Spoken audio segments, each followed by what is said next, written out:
આમ તો મોટા ભાગે અત્યારે મોટા ભાગના ગામડાઓ ખાલી થયા છે, માણસો બધા શહેરમાં વયા ગયા છે. આવ્યા હતા બાર ગામના? ના, કોઈ આવેલા નથી. 12 ગામથી પણ આવેલા એટલા અહીં રોકાઈ ગયા. પાણીને કારણે જઈ શક્યા નહોતા. સમજાઈ ગયું. પાણી ઉતર્યા પછી ગયા. પાણી જ ભર્યા, ગામ બાયણે નીકળાય એમ નથી. વાડીએ ખેતર ગમે જવું હોય તો જવાય એવું જ નથી. આજની સમજાઈ ગયું. તો વાવેતરનું શું થાય? કપાસ બધા હોઈ ગયા, બધા કપાસ પવન ને વરસાદના હિસાબે. અત્યારે હાલ આપણે હજનાળી ગામના ચાચર ચોકમાં છીએ. હજનાળીમાં આ વખતના વરસાદમાં કયા પ્રકારની સ્થિતિ રહી છે એના વિશે ચર્ચા કરીશું. આરબી ન્યૂઝની અંદર આપ સૌ લોકોનું હાર્દિક સ્વાગત છે ને હું છું તમારી સાથે રવિ બરાસરા. અત્યારે એક્ઝેક્ટ આપણે રામજી મંદિરમાં અહીંયા અત્યારે હાલ વડીલો બધા જોડાયેલા છે. એક વડીલે આપણી આરે, શું નામ તમારું? ભવનભાઈ, આમ તો ગામમાં બહુ સારો વરસાદ પડ્યો કા? વરસાદ જાજો પડ્યો ભાઈ. એમ ફરિયામાં પાણી કરી ગયા. ઘરમાં જે સાધન હતા એ બધા ઘઉં ને બધું અત્યારે ચડાવી દીધું માળિયા ઉપર.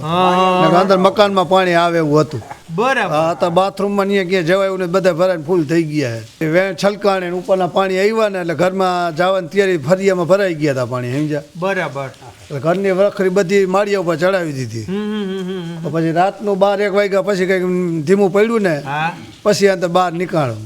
બરાબર. એક બીજા એક બાપા આપણી આરે. તમારું નામ શું બાપા? ભગવાનજીભાઈ. એટલે ભગવાનજીભાઈ, તમે કેટલા વર્ષથી હડનાળીમાં રહ્યો? આ મારાથી 80 વર્ષ થવા આવ્યા. 80 વર્ષથી હડનાળીમાં જ છો એમ ને? બધા એમને આટલા વરન માલીપા આવો વરસાદ આવું પાણી આવ્યું હે? આવું પાણી તો કઈ આવ્યું જ નથી. એવું આવ્યું એમ? હા હા, પાણી તો હા ખરેખર પાણી તો બરાબર. એમને આ તો આ વખતે હાઈટમ આઈટમ કેવી ગઈ?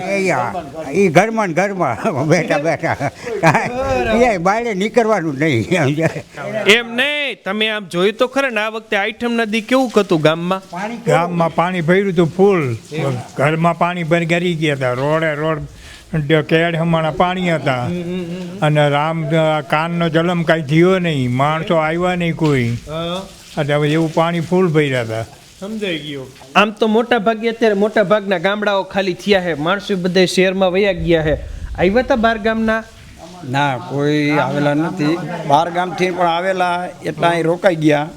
પાણીને કારણે જઈ શક્યા નહોતા. સમજાઈ ગયું. પાણી ઉતર્યા પછી ગયા. જોકે હજનાળી ગામ એટલે અમારું અંબાનગરની અંદર અત્યારે છે.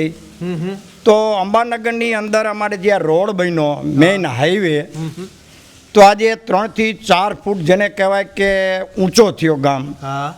ખરેખર એના માટે આ પાણીની પરિસ્થિતિ નિર્માણ થઈ છે.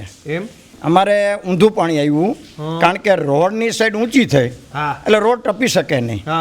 અને જે પુલ હોવો જોઈએ નીચે એની બદલીમાં નાના નાના જેને કહેવાય કે ભૂંગળા મૂક્યા છે, જેથી કરીને પાણી બધું જ વીરપડાની સીમ અને મોડપુરની સીમ અમારા ગામમાં આવવાથી જેને કહેવાય મંદિરના ચોકની અંદર પણ હાથરમાનું પાણી હતું.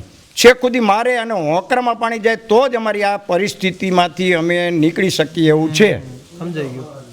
એટલે એનું કંઈક નિવેડો થવો જોઈએ. એનો ખરેખર નિવેડો થવો જોઈએ. આપના માધ્યમથી હું સરકારશ્રીને પણ વિનંતી નહીં પણ ખરેખર ફરજનો ભાગ કહેવાય. અને તમે પણ આ વિડિયાના માધ્યમથી પણ તમે રજૂઆત પણ કરજો. એમની ગામમાં બાપા કેટલા માણસ ટકી રહ્યા હે અત્યારે? રીએ હે ખેડૂતો હે 200 માણસને અટાણે જે રીએ. બરાબર. વાર તહેવાર ઉપર તો 12 ગામ વાળા આવી જાય ને? બધા છોકરા બોકરા બધા અહીંયા હોય. એમ એમ નહીં તો ખેડૂતોના ખેતરો આટો માર્યો તો આપણે પછી જવા જેવું જ નથી. હજી નથી જવાતું. કાંઈ નહીં. ટ્રેક્ટર કે હાલી નહીં? હાલી નહીં નો જવા ટ્રેક્ટર. એમ ક્યાંય નામ નામ ઘરે પાણી નીકળાય એવું નથી. હે પાણી જ ભર્યા, ગામ બાયણે નીકળાય એમ નથી. વાડીએ ખેતર ગમે જવું હોય તો જવાય એવું જ નથી. આજની સમજાઈ ગયું. તો વાવેતરનું શું થાય? કપાસ બધા હોઈ ગયા, બધા કપાસ પવન ને વરસાદના હિસાબે. આમ હજનાળી ગામની સીમમાં કેટલા વીઘા ખેતરો આવતા છે? તો ખેડૂતોની ટોટલ જમીન કેટલી હશે? જાજી આપણે એમ બધાને થઈને આમ 1000 ઉપર વીઘા જમીન થઈ જાય? વધારે 1500. બરાબર. 1500-1000 વીઘા જમીનોની અંદર ખેડૂતોએ કરેલું વાવેતર હોય.